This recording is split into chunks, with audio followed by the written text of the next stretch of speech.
Mount Olympus seems to be mounted.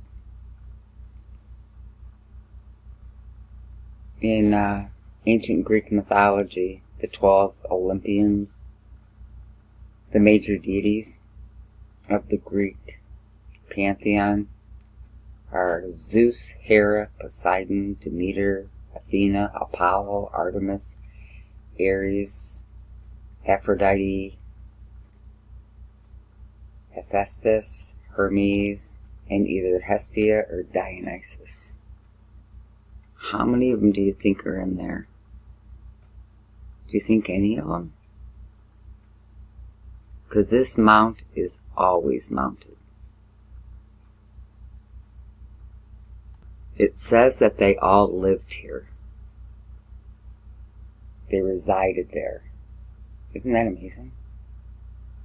Alright, history's over. But I hear it tends to repeat itself.